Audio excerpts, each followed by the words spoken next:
Dr. Zakir, some scholars say that smoking is haram. I'd like to know what's your opinion. And does smoking invalidate the fast?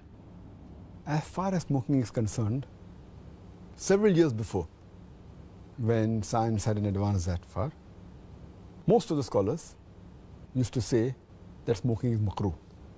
Based on the Hadith of Muhammad sallallahu alaihi wasallam, which is mentioned in Sahih Bukhari, volume number 1, in the book of Adhan, Hadith number 855, where the Prophet said that anyone who eats garlic or onion, they should stay away from us and stay away from the mosque. Prophet said that, don't come to the mosque after having garlic or onion because there's bad breath. When you are smoking, the breath is worse than onion or garlic. So based on this hadith, therefore garlic and onion doesn't become haram, it was makruh. So based on this hadith, scholars give the fatwa that smoking is makruh.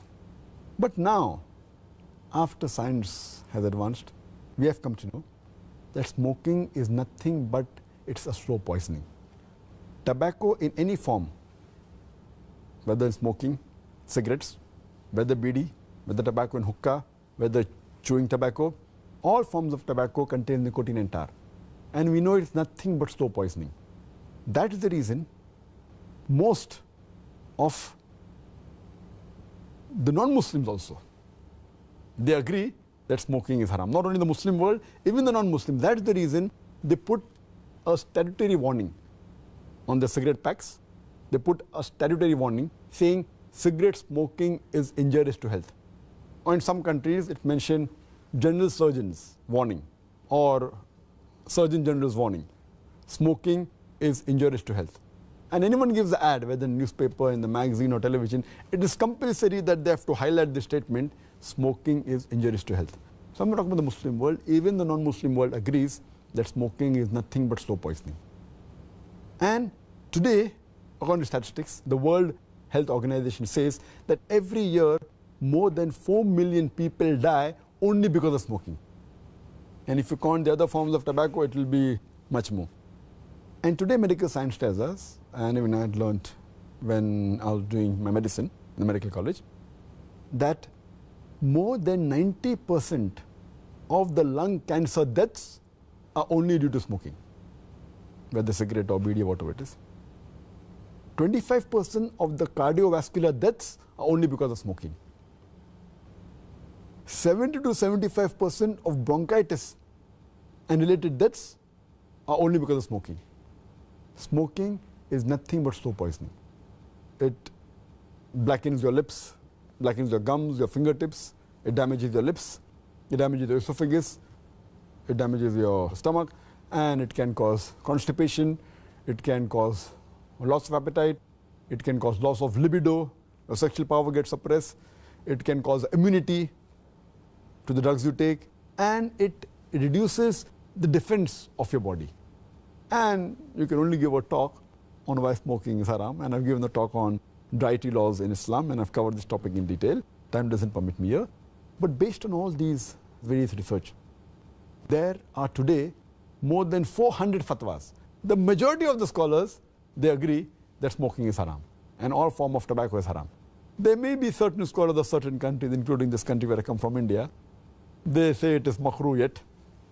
But most of the scholars, otherwise, throughout the world, majority of them, they agree that smoking is haram. Allah says in the Quran, in Surah Araf, chapter number 7, verse number 157, that you follow the prophet, the unlettered prophet who's mentioned in your law and scriptures. And further it says that this prophet asks you to do things which are good for you, tayyib for you. So take what he gives it to you, what is lawful and good. And he prohibits things which are khabith, things which are unlawful, things which are bad for you. So what a prophet gives, what he gives you which is good, take, and he prohibits you things which are khabith, unlawful, you have to abstain from it. This is the law.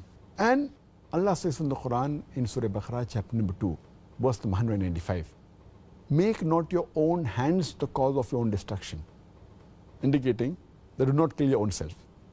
Because smoking is nothing but slow poisoning, it comes under this category, something like suicide. Slow poisoning, every puff you take, you reduce your life. So based on this, there are more than 400 fatwas saying that smoking is haram. And furthermore, this is one of the major reasons why it's haram. Furthermore, Allah says in the Quran, in Surah Araf, chapter number 7, verse number 31, eat and drink, but do not be extravagant. Allah says in Surah Isra, chapter number 17, verse number 27, that do not be extravagant, do not be a spendthrift. For verily, a person who is a spendthrift is a brother of the Satan, is a brother of the devil. And we know that when we smoke, it's nothing but extravagance. It's nothing but taking a pound note or a few pounds, or taking a dollar note, the green dollar bill, or a pound, and lighting up with fire.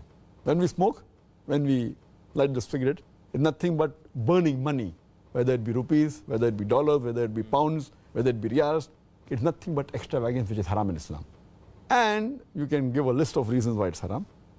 But just to cut it short, one more reason, that you cannot harm your own neighbor. You cannot harm your own brother.